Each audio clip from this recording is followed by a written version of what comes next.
tẹ́ bá ti ń wá ó di dandan kálùbáríkà ó wọ̀ bá.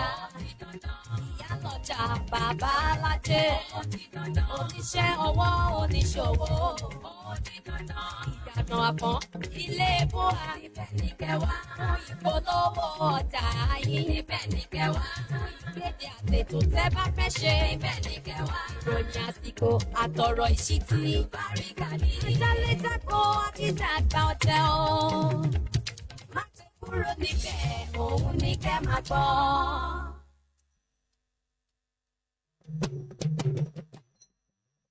Oje kúkúlà, oje kúkúlà, oje kúkúlà.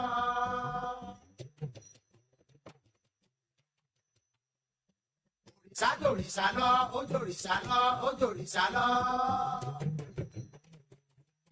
Ológbòjò ti dé bàbá egúngbò. Parí ìpàdé bàbá rédíò. Ìròyìn àsìkò tó kún rẹ́rẹ́.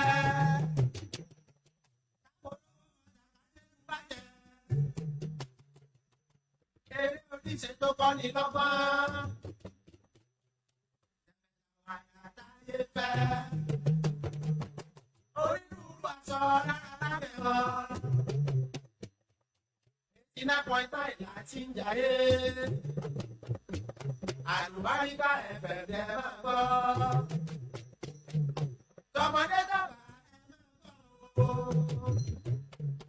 Torí lẹ́tà ètò ẹ máa gbọ́ o. Tọ́ba ti joyè ẹ máa gbọ́ o. Ẹ máa gbọ́ o. Ẹ máa gbọ́ o. Ẹ máa gbọ́ o. Ẹ máa gbọ́ o. 89.9 ẹ máa gbọ́. Albarka 89.9 FM Ológbòjò bàbá egúngún.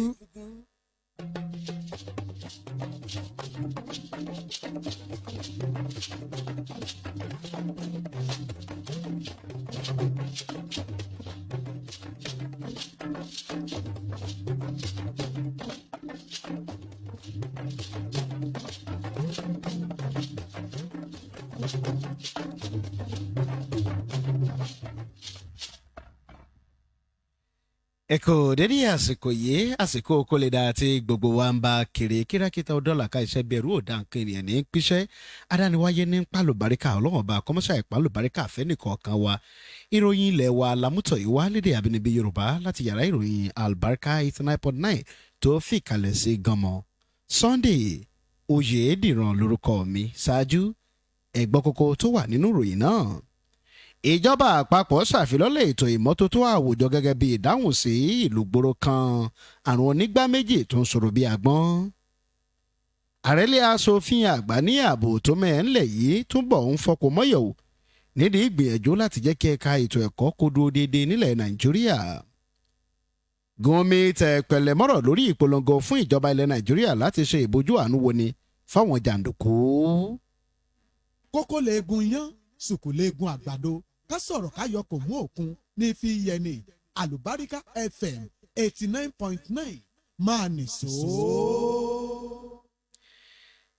Ìròyìn náà rèé lẹ́kùnrẹ́rẹ́ látàrí ìlú gbòòrò kan àrùn onígbá méjì jákèjádò àwọn ìpínlẹ̀ kan ìjọba àpapọ̀ lónìí ṣàfilọ́lẹ̀ ètò ìmọ́tótó àwùjọ gẹ́gẹ́ bí ìdáhùn sí àrùn onígbá méjì eléyìí tó ń sọ̀rọ̀ bí àgbọ̀n tó sì fẹ́ sọ̀rọ̀ ẹ̀dọ̀ àrùn olódì. Mínísítà kejì fọ́rọ̀ àwùjọ Sharon Ikeazo ṣètò àfilọ́lẹ̀ náà ní Basango ìjọba ìbílẹ̀ Buhari lólú ilẹ̀ wa. Sharon ni akọ̀wé àgbà àjọ alámòjútó ọ̀rọ̀ àyíká sojú fún níbi ètò náà. Mínísítà òun ní ìjọba àpapọ̀ ti ṣáájú gbé àwọn ìgbésẹ̀ gẹ́gẹ́ bí ajá àbálẹ̀ èsì sí àrùn onígbá méjì ọ̀hún. Àbọ̀ látọ̀dọ̀ àjọ tó ń tako ìtànkálẹ̀ àrùn ńlẹ̀ wa Nàìjíríà àròkọ 1,037 ó lé díẹ̀ ní àwọn afurasí pẹ̀lú ikú tó ń lọ bí 1,150 ìyẹn 1,149 láwọn ìjọba ìpínlẹ̀ 24 pẹ̀lú olú ilẹ̀ wa lára àwọn ìpínlẹ̀ tí wọ́n lọ́rọ̀ kàn gbọ̀ngbọ̀n nípínlẹ̀ Benue, Delta, Zamfara, Gombe, Bayelsa, Kogi, Sokoto, Bauchi, Kano, Kaduna, Plateau, Kebbi, Cross River, Niger, Nasarawa, Kwara àtàwọn ìpínlẹ̀ míì. Àrẹ́lẹ̀ aṣòfin àgbà màláwà ní ààbò tó mẹ́hẹ̀ wà lára àwọn ohun tó ń ya ìdúró déédé ètò ẹ̀kọ́ balẹ̀ ńlẹ̀ Nàìjíríà Lawan sọ̀rọ̀ náà níbi ètò ìgbaniwọlé àwọn akẹ́kọ̀ọ́ jáde ẹlẹ́ẹ̀kẹjọ ilé ẹ̀kọ́ fásitì Benin ti sáà ètò ẹ̀kọ́ 2020-2021 tó wáyé ìlú Àbújá lónìí. Lawan lẹni tí sẹ́nitọ̀ Dèjì tó ń sojú ẹgbẹ́ òṣèlú APC láti Bayelsa sojú fún tó fìdí ọ̀rọ̀ wọn múlẹ̀. Ó ṣàlàyé pé díẹ̀ nínú àwọn ìdojúkọ tó ń kojú ẹ̀ka ètò ẹ̀kọ́ láàrẹ̀ láti gbérí ètò ààbò tó mẹ́ẹ̀, ìwà ọ̀daràn tó ń peléke sí lójoojúmọ́, àwọn ìwà tó tako ìdàgbàsókè àwùjọ àti àìníṣẹ́lọ́wọ́ pa àwọn ọ̀dọ́. Ó ní ilé aṣòfin àpapọ̀ ti ṣàtúnṣe ètò ẹ̀kọ́ alábọ́dé láti rí i dájú pé ìdá méjì nínú ìdá ọgọ́rùn-ún àbá ìṣúná tí wọ́n yà sọ́tọ̀ fún UPEC gbéra sọ pẹ̀lú ìdá mẹ́ta nínú ìdá ọgọ́rùn-ún tá a mọ̀ sí 3%. Ẹgbẹ́ òṣìṣẹ́ tí wọ́n jẹ́ olùkọ́ láwọn ilé ẹ̀kọ́ fásitì ilẹ̀ wa lónìí ń dúnkokò láti gbé ìgbésẹ̀ òfin tako iléeṣẹ́ ọ̀tẹlẹ̀múyẹ́ lórí ìgbésẹ̀ ìfipá àti ìfàbùkù kanni tako olórí ẹgbẹ́ náà ẹ̀ka ti Kano ọ̀jọ̀gbọ́n Abdulkadiri.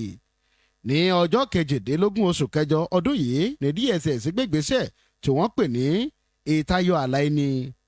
Àtẹ̀jáde ọ̀hún ni ọ̀jọ̀gbọ́n Haruna Musa àti dókítà Yusuf Umaru alága àti akọ̀wé ẹgbẹ́lẹ̀ Yusuf Jùmọ̀ buwọ́lù tó sì ṣàpèjúwe àkọlù náà bí ìwà ìdọ̀tí àti ìdójútini. Àtẹ̀jáde ọ̀hún kan náà ńlẹgbẹ́ ọ̀hún ti wá ní òun yóò sa ohun tóun bá nílò oògùn níbàámu pẹ̀lú òfin láti bá wọn nà tán bí owó. Ìròyìn ilẹ̀ wa lẹ̀ ń gbọ́ lọ́wọ́ láti Albarika 89.9 tó fìkàlẹ̀ sí Gàmọ́ Yana fún ilé bí òye làkàlẹ̀ sí. Ẹ̀tún láǹfààní àti gbọ́ wa lórí ìtàkùn ayélujára www.albarika.ng. Bákan náà lẹ́lẹ̀ wà lórí Facebook Live ẹ̀tún lè taari rẹ̀ sẹ́lòmíì Albarika 89.9 FM.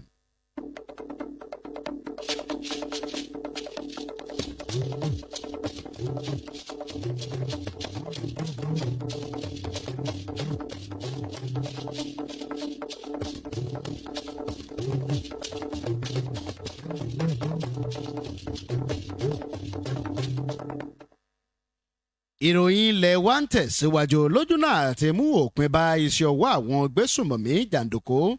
Onímọ̀ ìjìnlẹ̀ ẹ̀sìn Islam ní Sheikh Ahmad Gumi lónìí tẹpẹlẹ mọ́rọ̀ lórí ìpolongo rẹ̀ lórí ìdí pàtàkì láti ṣètò ìbojú àánú wo ni fáwọn jàǹdùkú tá mọ̀ sí báńdíìtì.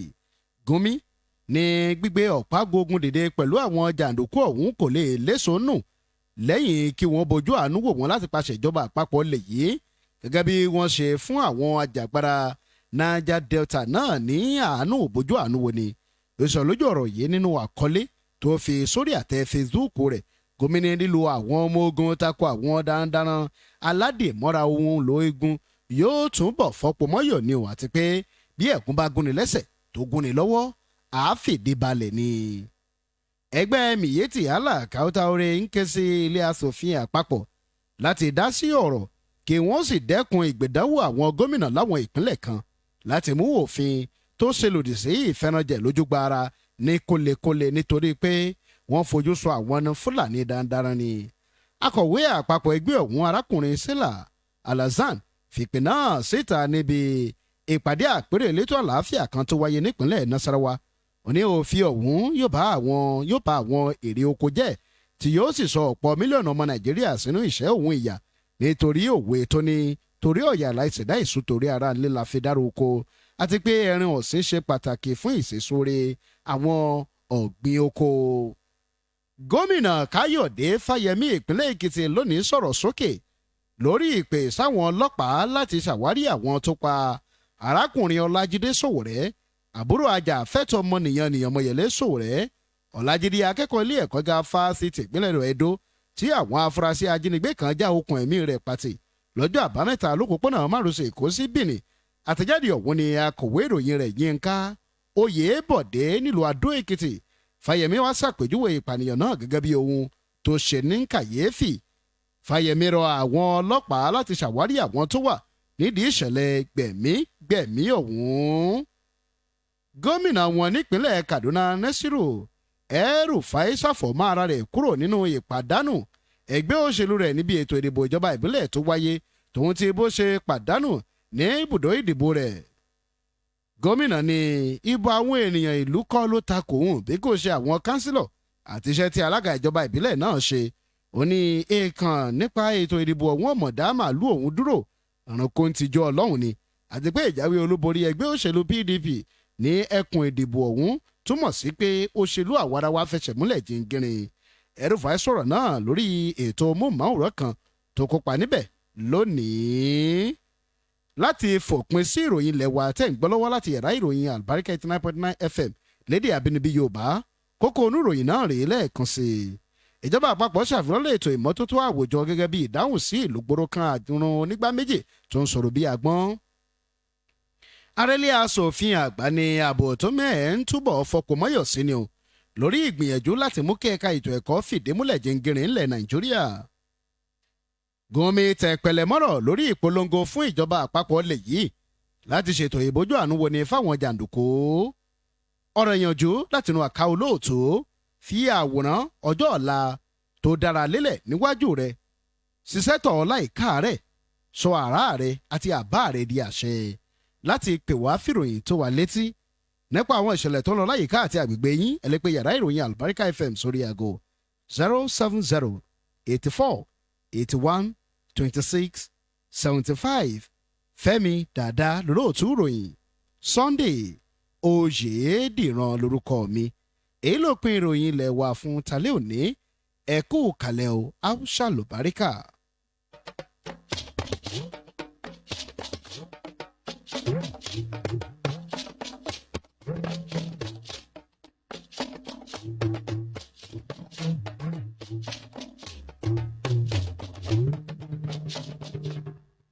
ẹ bá wa dòwò